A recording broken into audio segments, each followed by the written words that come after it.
നമ്മൾ എങ്ങോട്ടാണ് ഈ തിരക്കിട്ട് ഓടുന്നത്?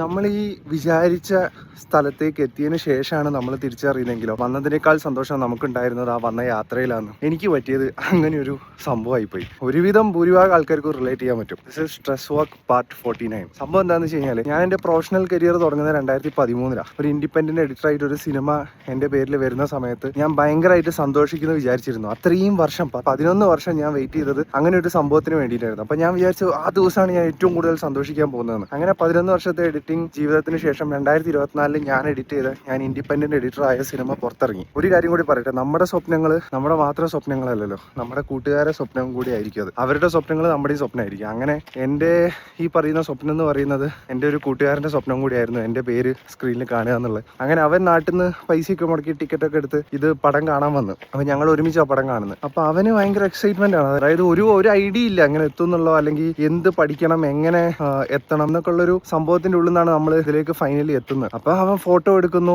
ക്രെഡിറ്റ്സിൽ പേര് വരുന്നത് ഫോട്ടോ എടുക്കുന്നു, സ്റ്റോറി ഇടുന്നു, സന്തോഷിക്കുന്നു. അപ്പോൾ അവന്റെ ഒപ്പം ഇരുന്ന് ഇത് കണ്ടപ്പോഴാണ് എനിക്ക് ഒരു കാര്യം മനസ്സിലായത്. ഞാൻ ഏറ്റവും കൂടുതൽ സന്തോഷിക്കുന്നു വിചാരിച്ച ദിവസം എനിക്ക് വന്നത് ഒരു സമാധാനമാവും. ഇത് നടന്നല്ലോ, അത് എത്തിയല്ലോ, അത് റിലീസ് ആയല്ലോ എന്നുള്ളത്. നേരെ മറിച്ച് ഇത് നടത്തിയെടുക്കാൻ എടുത്തൊരു ട്രാവൽ ഉണ്ടല്ലോ, അതാണ് എനിക്ക് കുറച്ചും കൂടി സാറ്റിസ്ഫൈങ് ആയിട്ട് തോന്നിയത്. It's not romanticising struggle.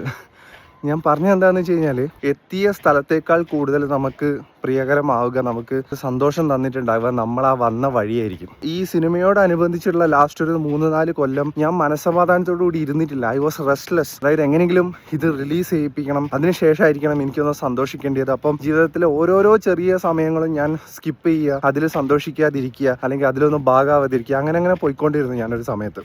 പറയുമ്പം ഞാനും അവനും ഒരേ സ്വപ്ന സാക്ഷാത്കാരമാണ് കണ്ടുകൊണ്ടിരിക്കുന്നത്. പക്ഷെ അവന് എക്സൈറ്റ്മെന്റ് കിട്ടിയും എനിക്ക് ഒരു തീർന്നല്ലോ എന്നുള്ളൊരു സമാധാനം.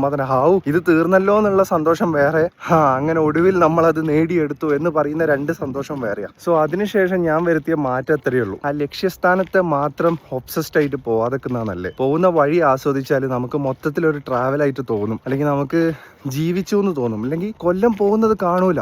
ഈ മണിക്കൂറുകളൊക്കെ പോയ പോലെ നമുക്ക് തോന്നും. കഴിഞ്ഞ 10 വർഷം ഒരു 10 മണിക്കൂർ പോയ പോലെ തോന്നും. കാരണം നമ്മൾ ആ ഒരു ഒറ്റ പോയിന്റിലായിരുന്നു ഒബ്സസ്ഡ് ആയിട്ടിരുന്നത്. തിരക്ക് കൂട്ടാതെ പോകുന്നതാണ് മാനസികാരോഗ്യത്തിനും പിന്നെ ജീവിച്ചു എന്നൊരു തോന്നലുണ്ടാക്കാനും നല്ലത്.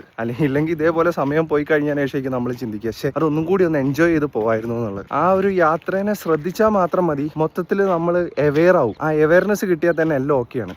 നമ്മൾ ഈ ബോധമില്ലാതെ ഓടുമ്പോഴാണ് പ്രശ്നം. ഈ പറയുന്ന ലക്ഷ്യസ്ഥാനത്ത് എത്തിക്കഴിഞ്ഞാൽ ഇനിയിപ്പോൾ എന്താ ചെയ്യാന്നുള്ളൊരു ക്ലൂലെസ് സിറ്റുവേഷനിലേക്ക് എത്തും. എല്ലാവരെയും കാര്യമല്ല ഞാൻ പറഞ്ഞത്, depends upon person to person. ഇങ്ങനെ ഒരു പെർസ്പെക്റ്റീവ് മനസ്സിലിരിക്കട്ടെ. That's it for the day. I will see you all in another video.